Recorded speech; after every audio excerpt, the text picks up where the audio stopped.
नमस्कार, आपका एक बार फिर स्वागत है हमारे इस विशेष कार्यक्रम संवाद में। जैसा कि आपको पता है कि इस कार्यक्रम के माध्यम से हम राजनीतिक, सामाजिक, शिक्षा आदि क्षेत्रों से जुड़ी हस्तियों से करते हैं संवाद और पूछते हैं उनसे जनता के सवाल, जनता के लिए। तो आज हमारे साथ ऐसी हस्ती है, आज हमारे साथ है शिक्षा जगत से जुड़ी हुई एक प्रसिद्ध हस्ती मास्टर प्रताप सिंह, जो शिक्षाविद और समाज सेवी भी हैं और पिछले करीब 30 वर्षों से शिक्षा क्षेत्र से जुड़े हुए हैं।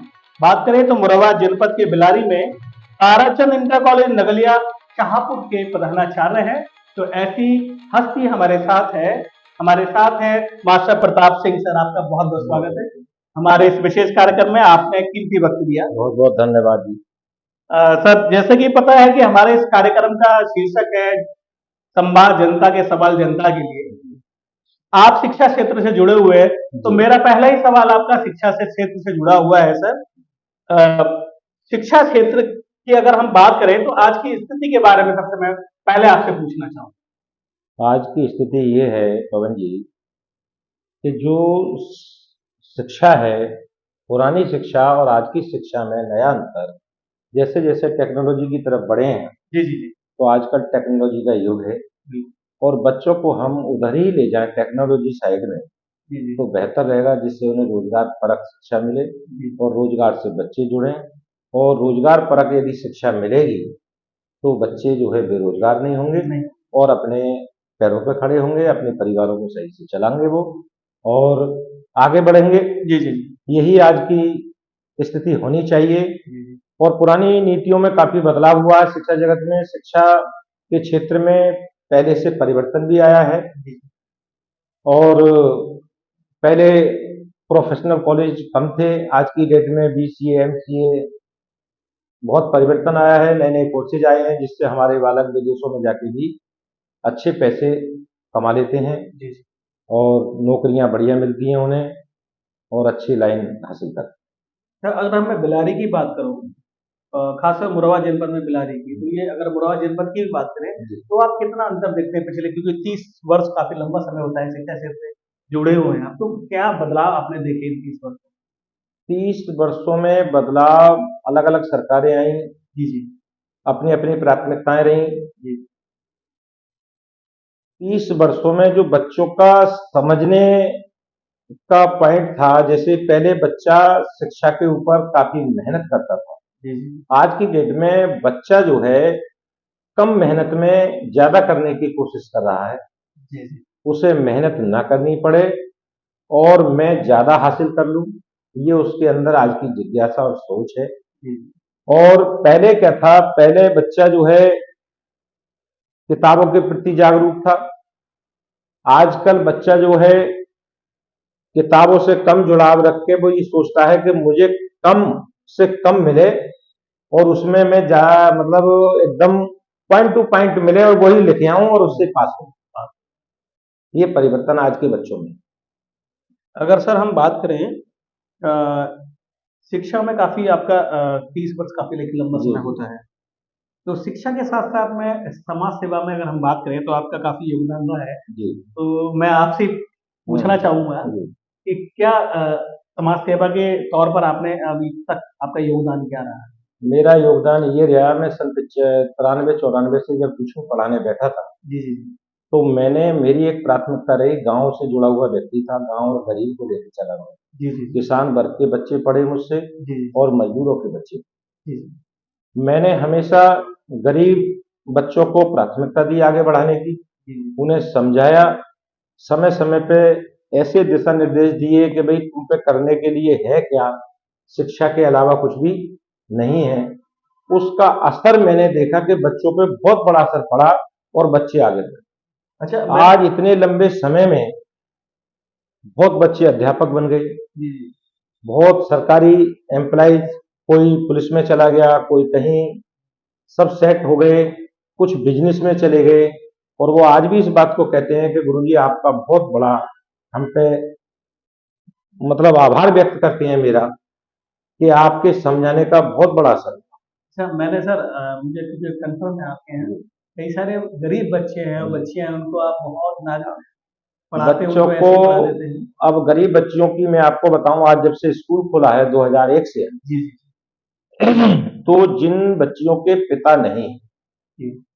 चाहे वो किसी भी जाति धर्म की, हम्म, हम उनसे अपनी फीस नहीं लेते। नहीं लेते, ये तो बहुत अच्छी बात ये हमारा धर्म है है। जी जी। शिक्षा के प्रति। और जिस क्षेत्र में हमने विद्यालय खोला है, वहां शिक्षा नहीं थी, शिक्षा का अभाव था। वहां आज भी एक चर्चा का विषय है, आप जाके पीछे पूछें तो हर आदमी कह देगा कि मास्टर साहब ने यहाँ जो है एक ज्योति जगाई है, यहाँ की लड़कियां कभी नहीं पढ़ती जो उन्होंने सबको पढ़ा। और उसके साथ साथ अगर मान लीजिए कोई बालक भी इस टाइप का है कि गरीब परिवार से है, तो उसे भी हम प्रोत्साहन देते हैं और कम फीस में पढ़ा। ये हमारा अपना है। और सस्ती फीस तो है ही है देहात में, क्योंकि मजदूर और किसान के बच्चे बेचारे समय पे फीस भी नहीं दे पाते हैं, ना ही इतनी फीस हम उनसे ले सकते हैं। सभी स्टाफ ग्रामीण अंचल से जुड़ा हुआ है, वो शिक्षा को अपना कर्तव्य समझकर पढ़ा रहे हैं, ना कि धन के लिए पढ़ा रहे हैं। बहुत बढ़िया सर। सर मेरा एक, क्योंकि शिक्षा की बात हो रही है, जी तो केंद्र सरकार की नई शिक्षा नीति अभी अ, लाई गई है और अभी वो सभी प्रदेशों में धीरे धीरे लागू हाँ, होगी। तो उस पर सर आप क्या आपके विचार हैं और देखिए क्या कहना परिवर्तन, चाहेंगे? हाँ, बहुत अच्छा सवाल है आपका। हम्म, परिवर्तन तो शिक्षाओं में बदलाव समय समय पर होता रहना चाहिए। जी केंद्र की नई शिक्षा नीति भी अच्छी है, जी जी ये मैंने कुछ अंश इसके देखे हैं। जी जी। और मैं भी ये चाहता हूं कि भाई जो आज का युग है पुराना था, पुराने से धीरे धीरे धीरे धीरे बदलाव की ओर चल रहे हैं। नई शिक्षा नीति अच्छी है, लेकिन मैं एक ही बात कहूंगा, सरकार इस बात को भी अमल में लाए जी कि एक मापदंड शिक्षा का भी तय हो, न्यूनतम शिक्षा तय हो। जी जी। हमारे यहाँ कोई भी अनपढ़ ना रहे, अगर अनिवार्यता शिक्षा कर दी जाए कि भाई इंटर पास से कम बच्चे को काम नहीं मिलेगा, जी, तो यदि इंटर पास न्यूनतम शिक्षा रख दी जाए और उसका मानक बना दिया जाए, जी, तो वो सबसे बेस्ट है। और उससे बच्चों में पढ़ने की जागरूकता आएगी, ज्ञान वृद्धि भी होगी। जी, बिल्कुल बिल्कुल अनपढ़ का कोई जीवन नहीं है। बिल्कुल। ये पढ़े लिखे बच्चे हैं, आज बाहर जा रहे हैं, सब इंग्लिश लैंग्वेज है, जी हिंदी है कहीं लिखा हुआ है, उसमें पढ़े ही ना जा रहे हैं, तो क्या फायदा उसके जीवन में। बिल्कुल तो इसलिए न्यूनतम शिक्षा कम से कम अनिवार्य शिक्षा के रूप में इंटर होना जरूरी जरूरी है, बिल्कुल सर। सर अभी एक छोटा सा क्वेश्चन और मेरा है। आपसे जी है। सर आप जाट महासभा बिलारी के अध्यक्ष भी रहे हैं। जी जी। अ, अध्यक्ष अपने उस समय में सर आपने आपका योगदान, आपका कार्य समाज के लिए आपने क्या किया? मैं जब अध्यक्ष रहा बेलारी जाट समाज का, जी जी तो सबसे पहली बात तो ये थी कि बिरादरी के हित, जब बिरादरी का था तो बिरादरी के हित की बात करना स्वाभाविक है। जी बाकी मेरी एक ही नीति रही कि जोड़ो। जी जी बिल्कुल। हमसे आज हमारी बिरादरी से यदि कोई नाराज है तो क्यों नाराज है, उस पर अमल है। बिल्कुल, और हमसे एक जाट जाति से नाराज है, अरे भाई ये जाट है हम इसे वोट नहीं देंगे, जी जी तो क्यों नहीं देंगे, कारण उसका अंदर तक टटोलिए आप कि भाई जाट से नाराज है। हम्म, और अगर कहीं गलतियां हैं, कोई त्रुटि है हमारी, तो उसे सुधार, क्योंकि भाई सुधार होना जरूरी है। जी तो सुधार करिए, यही मेरे 1 साल का कार्यकाल रहा। मैंने गरीब बच्चों की मदद उस समय भी करी, और मेरा एक ही धर्म और कर्म था, मैं हर किसी से कहता था भाई सच बोलिए, सच का साथ दीजिए। जी बिल्कुल। और उस समय में मैं जब जाट अध्यक्ष रहा, तो ना ही जाट समाज के अध्यक्ष होने के नाते कोई आदमी नाम लेके मिल में मिला, ना ही कहीं किसी से कोई मिला। केवल हमारा काम था समाज की सेवा करना, इसलिए हम समाज सेवा से जुड़े रहे और 1 साल का कार्यकाल अपना बखूबी बढ़िया तरीके से पूरा। पूरा। और इसके साथ साथ मैं आपको एक बात और बता दूं जी जी। कि मैं वित्तहीन शिक्षक संघ का तहसील अध्यक्ष भी था। अच्छा अच्छा। उसमें भी मैंने यही प्रस्ताव रखे कि भाई हम गरीब बच्चों की मदद कैसे कर सकते हैं। जो आज की प्रणाली है, जी जी शिक्षा प्रणाली, उसमें किस तरह से बच्चों को ढाला जाए, किस तरह से जोड़ा जाए, नए नए प्रयोग हों। धन के लिए शिक्षा कभी नहीं दी जाती है। पुराने लोग हैं, उन्होंने यूनिवर्सिटी खड़ी कर दी, मेरा भी यही सुझाव है हर इस विद्यालय वाले से, जितने मेरे वित्तविहीन के विद्यालय हैं, वो बेचारे बहुत मेहनत करते हैं, ग्रामीण अंचल में खुले हुए हैं और वो आज भी शिक्षा कम पैसों में अच्छी शिक्षा देते हैं, अच्छे अध्यापक रखते हैं। तो हमारा उस समय भी यही सुझाव था, सभी लोगों के साथ बैठते थे कि भाई हम गरीब बच्चों को आगे। तो सर काफी समय हुआ है, लेते हैं एक छोटा सा ब्रेक। ब्रेक के बाद हमारा संवाद कार्यक्रम जारी रहेगा, तो देखते रहिए अब वही।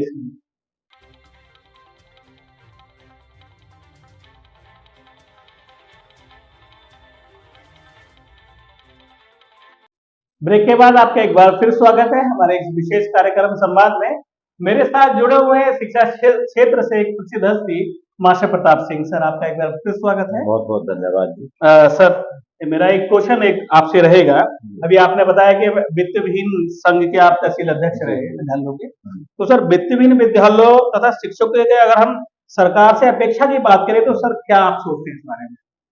देखिए, वित्तविहीन का तो नाम ही एक अजीब है, वित्तविहीन। जी जी, जिनके पास वित्त ना हो। वित्त ना हो मतलब वित्त से कमजोर तो है ही है, विहीन का मतलब। जी जी ज्यादा और उसकी तह में नहीं जाता मैं। जी जी तो उसमें तो हम यही सोचेंगे कि किसी गरीब को अगर कुछ मिल जाए जी तो सबसे बेस्ट है। क्योंकि आप देखिए, वित्तहीन शिक्षकों के लिए आज की सरकार से तो हम यही अपेक्षा करेंगे कि जिस तरह से हमारी माननीय मुख्यमंत्री जी सरकार चला रहे हैं, बहुत अच्छे महापुरुष हैं जी जी और बहुत अच्छे मुख्यमंत्री साबित हुए हैं पूरे भारतवर्ष में। और हम भी ये उम्मीद करते हैं कि जिस तरह से हम देख रहे हैं और सुन रहे हैं, आने वाले समय में जो पीछे इलेक्शन हुआ उसके बाद भी एक आता निकल के कि भाई वित्तविहीन शिक्षकों को कुछ ना कुछ इतनी राशि दे दी जाए जिससे वो अपने जीविकोपार्जन कर सके। मानदेय के रूप में दे दी जाए, उसे एक अध्यापक की संज्ञा दे दी जाए, वित्तविहीन के शिक्षक को शिक्षक बनाया जाए और वित्तविहीन से बाकी सब पात्रता पूरी कराइए, कोई ऐतराज नहीं है। लेकिन अगर एमएससी वाला व्यक्ति और वित्तविहीन में पढ़ा रहा है और वही एमएससी एक एडेड विद्यालय या जीआईसी में है, तो वो शिक्षक है और वो कुंठित है। जी जी बिल्कुल। वो अपने आप में कुंठा महसूस करता है। उसका वेतन भी एक नाम मात्र का नगण्य है, क्योंकि फीस पे टिका हुआ वेतन रहता है। फीस कम आ रही है तो कम वेतन है, कहीं ज्यादा फीस आ रही है तो अच्छा वेतन है। तो इस तरह से मैं सरकार से यही उम्मीद करूंगा कि जिस तरह से भी हो सके वित्तविहीन को जो उनका अपना मानक हो, उसमें कोई हस्तक्षेप किसी का नहीं हो, है ही नहीं।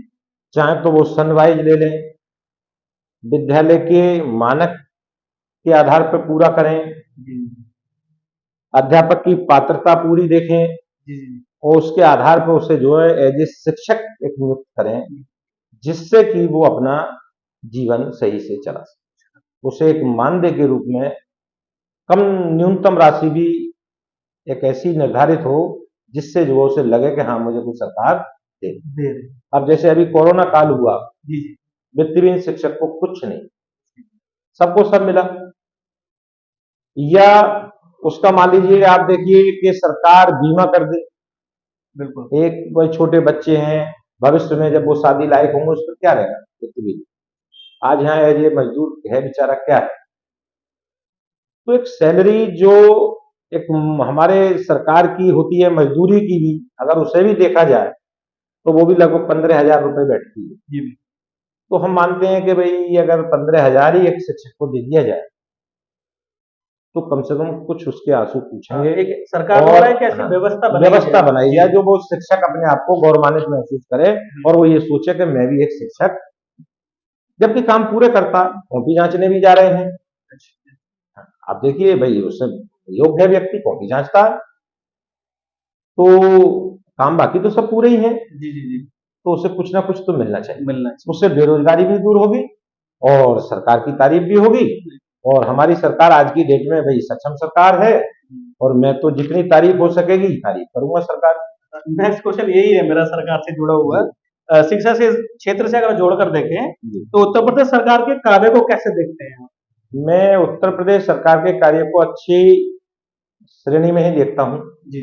और जब से माननीय मुख्यमंत्री जी योगी जी आए हैं, इन्होंने शिक्षा जगत में एक आमूलचूल परिवर्तन किया है और हम मान के चलें कि जो बदलाव लाए हैं, जी, वो बहुत बड़ी उपलब्धि है अपने आप। जी, सीसीटीवी कैमरे लगवाना, ऑन रिकॉर्डिंग देखना, जी, जी, जी, सब जो क्या बोले सब स्टेशन बनाए हैं, जैसे मुरादाबाद है कंट्रोल रूम, प्रयागराज है, लखनऊ है, सब कुछ एक पारदर्शिता के आधार पे है। जी, जी, सब तो मुझे बहुत अच्छा लगा कि अगर सभी व्यवस्थाएं पारदर्शिता के आधार पे हों तो बहुत अच्छा होगा।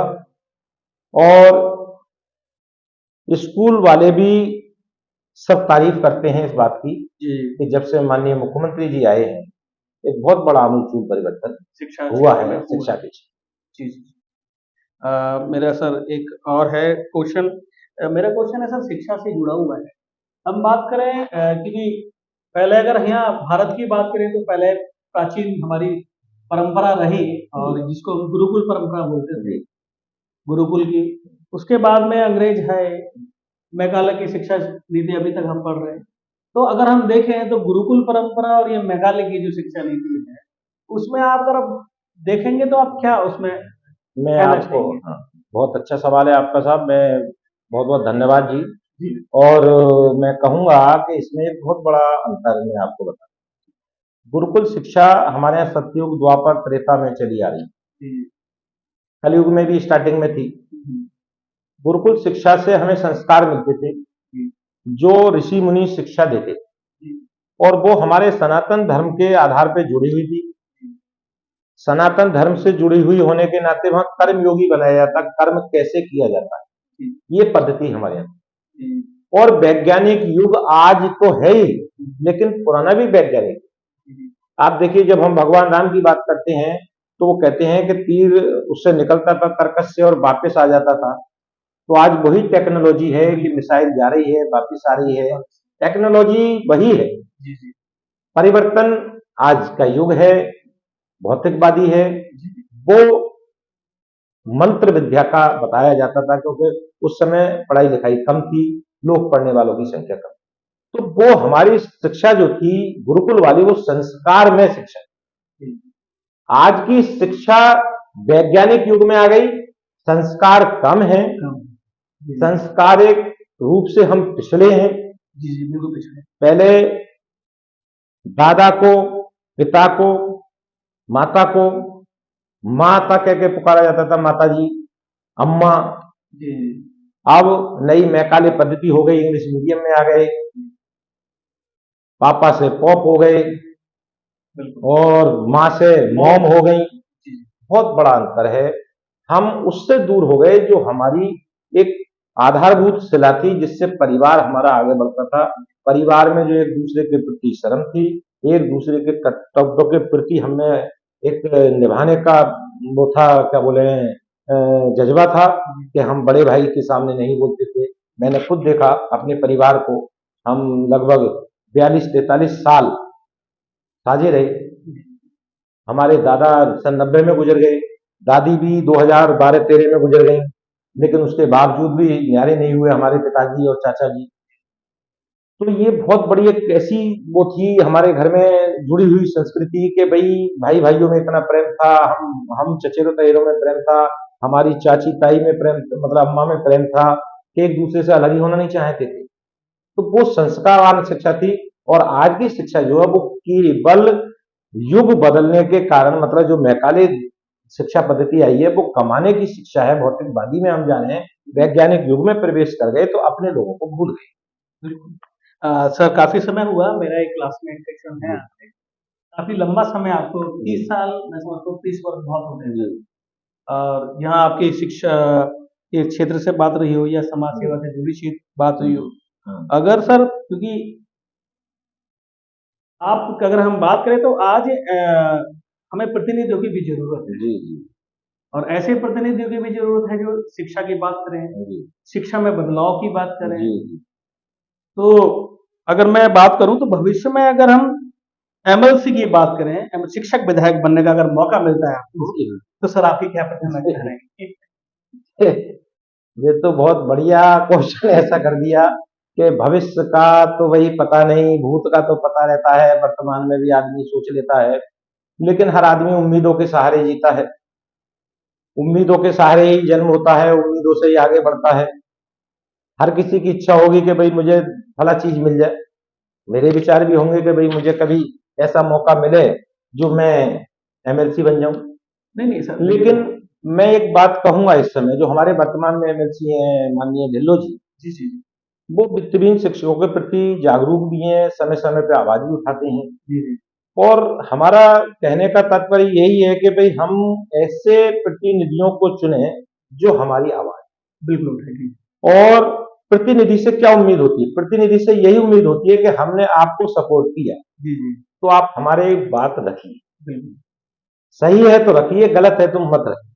जी भाई आदमी चोरी कर रहा है और चोरी करके वो जो है प्रतिनिधि के पास जा रहा है, मैंने साहब वोट दिया आपको, तो वो गलत है, वो गलत है जी।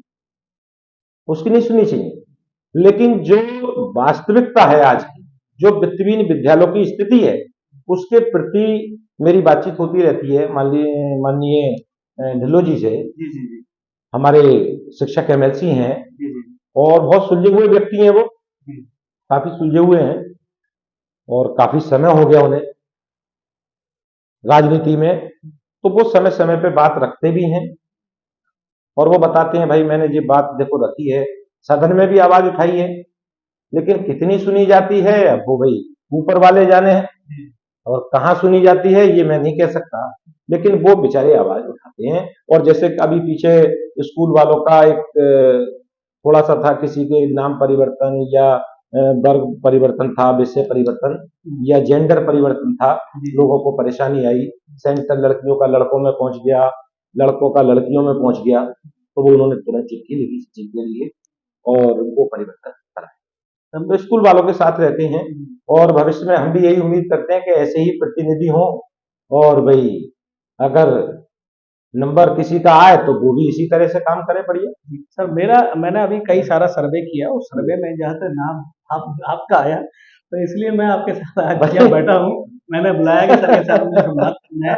सर एक में और भी है, क्योंकि इसमें मैंने जाना कि क्योंकि इस बार अगर मेरा आज फाइनल क्वेश्चन है आपसे कि इस बार ये मानकर चले हम कि मुरादाबाद जनपद से, बिलारी क्षेत्र, इस क्षेत्र से शिक्षकों की आवाज बनने का अगर मौका आपको मिलेगा, तो सर आप क्या सोचते हैं इस बारे नहीं, आवाज तो मैं हमेशा उठाता रहा हूँ शिक्षकों के बीच में रख के, और आवाज फिर उठाऊंगा। और आवाज तो भाई प्रतिनिधि कोई भी हो, जी जी वो अलग बात रही, लेकिन आवाज हमारा कर्तव्य है कि हम संविधान के दायरे में जी जी जो बाबा साहब ने हमें अधिकार दिए हैं, जी और शिक्षा का अधिकार अनिवार्य है, जी शिक्षा का अधिकार तो हर किसी के लिए है, तो हम शिक्षक होने के नाते जी आवाज उठाते रहेंगे। और आवाज तो आज भी बन के, और देखिए जी आपने बहुत बढ़िया कहा कि लोगों में जिक्र है, चर्चा है, जी जी तो ये चर्चा एक प्रेम होता है, और वो अति प्रेम मैंने देखा लोगों के अंदर। उन्हें लगता है कि ये व्यक्ति आवाज पटल पे सही से उठाते हैं, जी जी और कह देते हैं, खुले तौर पे कह देते हैं, क्योंकि मुझ में लोग लपेटाबाजी नहीं है। भाई सही करोगे तो गलत साबित कर ही नहीं सकता कुछ, जी बिल्कुल। तो इसलिए अपनी आदत वही है तो सर कि भाई सही है। इस बार मान के चला जाए कि आज इस बार शिक्षकों की आवाज बनने का काम। नहीं, आवाज तो उठाएंगे। जी जी, तो मास्टर प्रताप सिंह एमएलसी के रूप आवाज तो उठाएंगे, नहीं इस बार एमएलसी आप के रूप में मत कहो अभी भाई, लेकिन ये है एमएल आवाज उठाएंगे। जी एमएलसी के रूप में, मतलब एमएलसी क्षेत्र में हाँ आने का हाँ वादा हाँ, करें। कोई भी हो, हमारा प्रत्याशी जो भी होगा, जी जी और हम अच्छे प्रत्याशी का ही चुनाव करेंगे। जी सर। एक पॉइंट मैं आपको बता दूं जी जी जी आपके चैनल के माध्यम से, जी जी और आप एक बहुत अच्छा बढ़िया काम कर रहे हैं। आवाज हम नहीं उठा रहे, आवाज आप उठा रहे हैं, क्योंकि आपका चैनल है, और आप एक चैनल, ये एक स्तंभ है सरकार, और न्याय का स्तंभ भी है। न्याय दिलाने का काम आज की डेट में चैनल को है। अगर हमारे बीच में पत्रकार महोदय ना हो तो कुछ बातों का पता ही नहीं चलता क्या हो रहा है दुनिया में।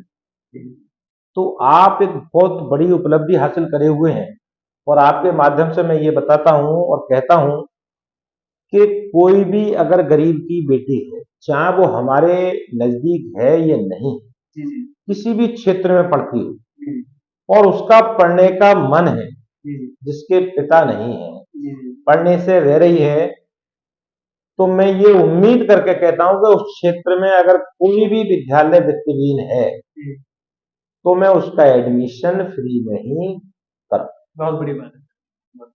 जिसका भी तो करेंगे। सर आपका बहुत बहुत धन्यवाद, आपने बहुत कीमती अपना समय दिया।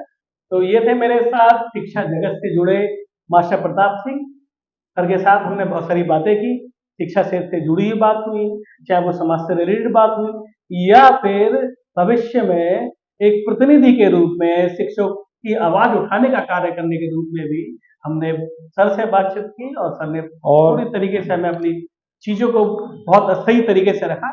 ऐसे ही हम भविष्य में नए नए लोगों से मिलते रहेंगे, करते रहेंगे संवाद, पूछते रहेंगे जनता के सवाल जनता के लिए। तो देखते रहिए आप YAS।